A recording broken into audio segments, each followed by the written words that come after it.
जाएगी। मैंने कुछ आयुर्वेद की बातें बताई। हर 8 से 15 दिन में एक बार पालक खाइए। पेट में पालक का रस पहुंचे, इससे शरीर में गांठ नहीं बनेगी। पत्ता गोभी खाइए। पत्ता गोभी, वो दूसरी वाली तो बहुत नुकसान कर। पत्ता गोभी, टमाटर इस रोग से लड़ने के लिए बहुत सहायक है।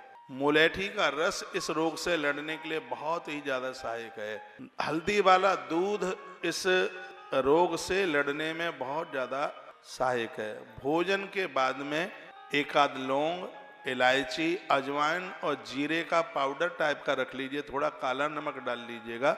इससे जिंदगी में कभी मुंह का कैंसर नहीं हो सकता। कुछ चीजें ऐसी हैं कैंसर में, मुंह का, नारी के लिए छाती का कैंसर, आंतों का कैंसर, फेफड़ों का कैंसर, ये 4 जगह पर कैंसर अपने पाम फैलाता है। और इस जंग को जीतने के लिए बहुत सजग रहने की जरूरत। कहा जाता है 65% रोगी कैंसर के द्वारा उसकी चपेट में समाते हो। इसके लक्षण हैं भूख ना लगना, शरीर का ऐंठना, मुंह में से बदबू आना, ये वजन का लॉस होना, वजन कम होना, ये कैंसर की ये चिन्ह है ये। और ये थोड़ी सी लापरवाही हुई तो ये किसी को भी हो सकता है और जानलेवा बीमारी है।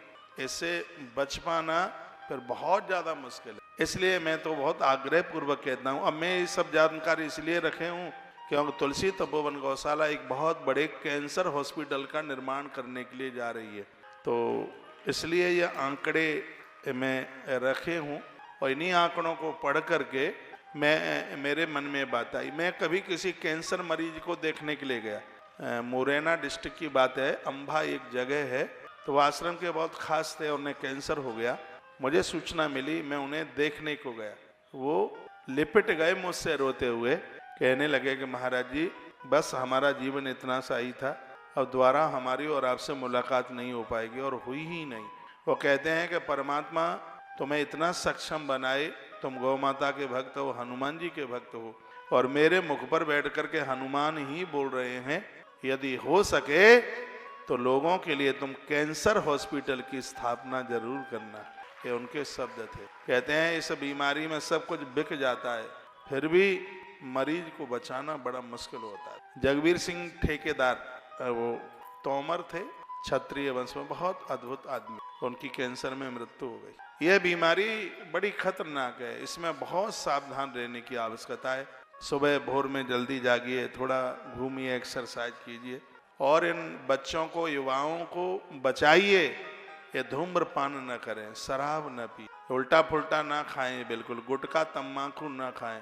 एक व्यक्ति दुनिया छोड़ के जाता है, जवाबदार व्यक्ति, उसके घर में त्राय त्राय मच जाती है, कितनी तकलीफ हो। छोटे छोटे बच्चे, मायूस बच्चे, बेटियां शादी के लायक हो रही, और वो दुनिया छोड़ करके चला गया। इस भयंकर पिशाच से पूर्ण रूप से बचने की कोशिश, ये बहुत खतरनाक है। आपने गुटखा वाली फैक्ट्रियों को माला माल कर दिया, आपने तम्बाकू वाली कंपनियों को माला माल कर दिया, इनके पास इतनी दौलत हो गई। और ये कब? जब लोगों को ऐसे नशे लग गए, ऐसा व्यसन लग गया। इससे पूर्ण रूप से मुक्ति की आवश्यकता है, नहीं तो बहुत बड़ी, बहुत ज्यादा दिक्कत हो जाए।